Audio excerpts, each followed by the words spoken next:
First juice of the morning, day 25 today, 6 more days to go, including this one. This one's a normal, typical one in the morning. Pineapple, it's got a bit of melon in it, a couple of apples and a pear. So,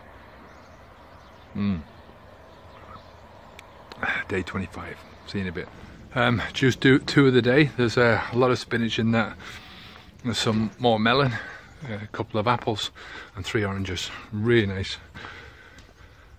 And it's a lovely day now. It's starting to warm up a bit, so I'm gonna enjoy this juice and I'll speak to you in a while. Just had my third juice.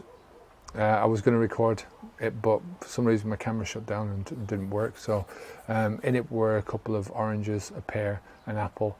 There was some spinach, there was a bit of bok choy, and I also did some of the long spinach with the stalks on it as well. So it was a nice juice. I'm feeling sort of, it's a weird sort of a thing now. I'm approaching the last few days of this, and I've got a feeling I know the end is in sight, but you always know when you start a 30-day journey that the end is in sight anyway. It's not that long. And that's why I always try and say to people, once you get to day 24, 25, 23, start to plan what you're going to do next, because it puts it in your head that there is a next after that.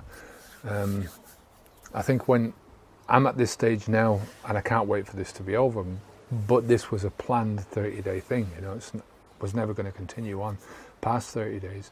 The journey and the end results that I'm looking for, they're all going to continue, right? The weight loss is not going to be where I want it to be, because I can still feel there's a lot of fat on me that needs to be taken off. So that's always going to be there for a while. But like I say, I'm going to continue doing the gym. I'm going to continue with the basic thing of weight loss is calories in, calories out. You put less calories in than you're expending, right? You've got a certain expenditure just as a normal part of your day-to-day life, right?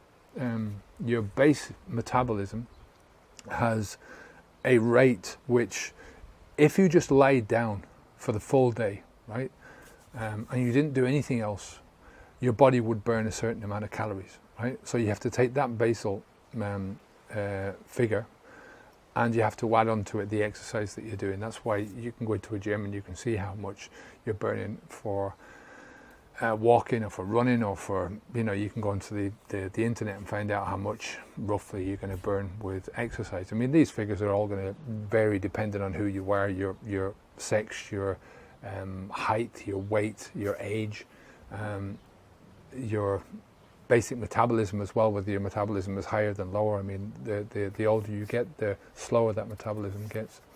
But I think you can still keep your metabolism fairly high with some of the exercises that you're doing. But I just wanted to, it's more like, I can't wait for this to be over now, but I can't wait for it to be over so I can taste food again. I'm really missing the food at this stage, and it is because the end is in sight.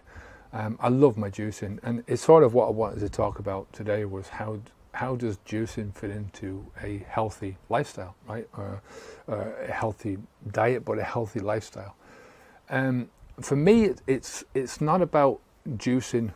I talked yesterday about, can you live off juices or smoothies?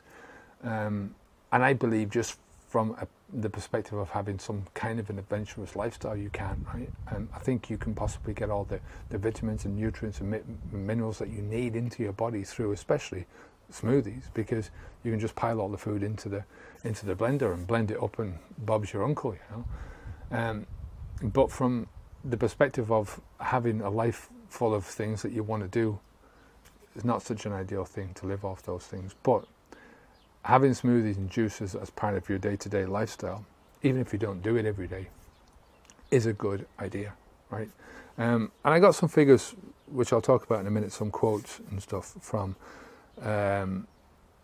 you know, the US is one of the biggest countries in the world. The US is also one of the countries with the biggest problems with obesity and overeating and eating the wrong types of foods.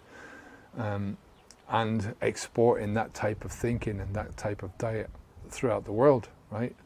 Thank you very much to the United States for that. But you're also responsible for some of the better things in our diets, and I think a lot of these products, these juicing products, and people talk about them, come from the US, right? So I just wanted to. This is from the website called health.gov. So it's a government website, and they're talking about the healthy guidelines from, I think it's 2017 to 2020, right? These are new healthy guidelines, 2015 to 2020, sorry. And they talk about vegetables, and they say healthy eating patterns include a variety of vegetables from all 5 vegetable subgroups. So dark green, red and orange, legumes, which is beans and peas, starchy vegetables, and other. So whatever that is, that's your purples and your berries, and not your berries, stuff like the peppers and all that kind of stuff, right? These include all fresh, frozen, canned and dried options in cooked or raw forms, including vegetable juices. Fresh is the best, frozen is second, so they've put these into their order of which way you should really eat them. So fresh first, frozen second, canned third, dried. I think I'd eat dried beans and stuff before I'd eat canned ones. And in their raw forms, I mean, I'd put that first. I mean, the fresh raw vegetables are going to give you a lot more nutrition than the cooked versions. I mean, there are some exceptions to this, but in the general, that's where you're going to get most of your nutrients. The recommended amount of vegetables in a healthy US-style eating pattern at the 2,000 calorie level is 2.5 cup equivalents of vegetables per day. In addition, weekly amounts from each vegetable subgroup are recommended to ensure a variety and meet nutrient needs. For the fruit part of this, healthy eating patterns include fruits, especially whole fruits. The fruits food group includes whole fruits and 100% fruit juice. Whole fruits include fresh, canned, frozen, dried forms, right? Again, in the recommended, that's the order that they should be eaten. Fresh first.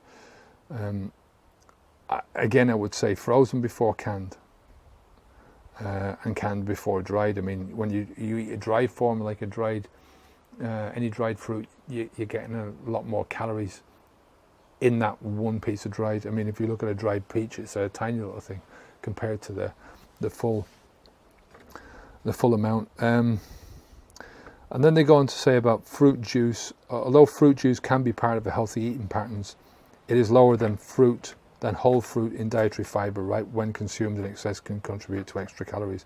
That's why I'm saying it has to be, you have to eat these things not as a supplement, but as a replacement for a meal. So if you're going to have a fruit juice for your lunch, you don't have the fruit juice plus your lunch. You have the fruit juice with your lunch. And the same goes with a vegetable juice. I mean, there might be vegetables, but they've still got calories in them, So if you're looking to watch your weight, then you use it as a supplement, use it as not as a supplement, but as a replacement. And therefore, at least half of the recommended amount of fruits should come from whole fruits. When juices are consumed, they should be 100% juice without added sugars. Also, when selecting canned, well, I don't want to go into that one, that's canned fruit juices. Juices may be partially fruit juice, and only the proportion that is 100% fruit juice counts. So, I mean, you do get a lot of fruit juices, and there'll be only 50%. When you look at some of the stuff that you're getting off the shelves or in the fridges, and it'll say 10% fruit, that's not a fruit juice. The rest of it is just crap. A lot of it is added sugars and stuff, and that's not going to be good for your health. There was a part here where they basically said that one half cup of dried fruit counts as 1 cup equivalent of fruit. Similar to juice, when consumed in excess, dried fruits can contribute to extra calories.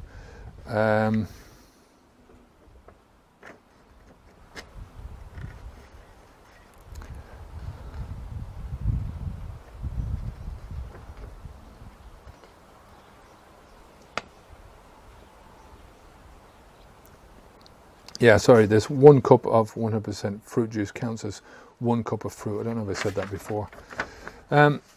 You know, for me, this kind of thing just always fit in with my lifestyle. I don't like to spend, I mean, I love spending time on my evening meal. That's when I'd eat, you know, the biggest sort of portions. I like a good breakfast, but during that middle period of the day, I'd much prefer either to do a smoothie or to do a juice, you know, do a fruit juice and then a vegetable juice, or do a fruit smoothie and a vegetable juice. You know, I'm not really into the vegetable smoothies. Do a vegetable soup, all right, but and I wouldn't do that every day. I mean, I do love my fruit bowls in the summer, you know, just a big bowl of fruit with a fruit juice over it. I do love my banana ice cream, which is just basically really ripe frozen bananas thrown into the blender and blended up until it forms an ice cream. So it is, you know, when you're eating your recommended amounts of fruits and vegetables, right, in whatever form you're getting them, they can not only prevent a lot of diseases that are rife in our world, right? A lot of them are caused by your immune system is reduced. Others are caused because of the levels of obesity that we've got because we're eating shit food, you know.